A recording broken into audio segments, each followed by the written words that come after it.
And we are now following some breaking news. The Trump administration has just released thousands of FBI records on Martin Luther King Jr.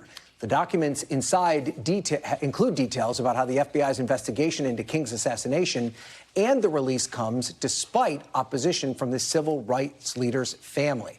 NBC News justice reporter Reilly joins me now with more on this breaking news. So, Ryan, I guess the big question is, why now?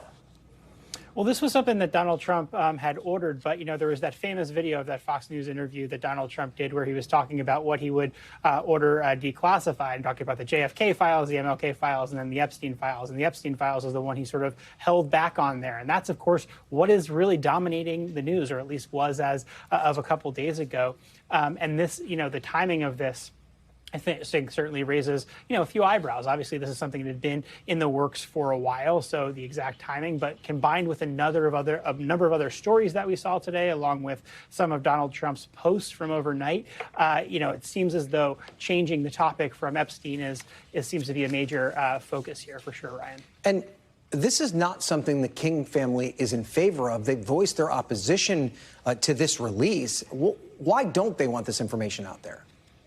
Well, there are definitely, it's a lot of personal information that would be coming out. They did have a statement from a conservative member of Dr. King's family who was sort of supporting this in the press release that they put out in connection with this. And you had a mention from Pam Bondi praising Dr. King as, a great American. So there are definitely questions about how much information is in regard to his personal life should be, put out in the public there. So that's but a lot of this has to do with, and it could, fuel conspiracy theories, but a lot of this has to do with the chase and the sort of hunt for his assassin. So I think that's, but obviously this is an enormous amount of documents, so it's going to take a long time for people to actually go through them and see if there's anything really new that comes along over the course of what came out here, Ryan. And could there be information released that could potentially be seen as damaging to Dr. King or his legacy?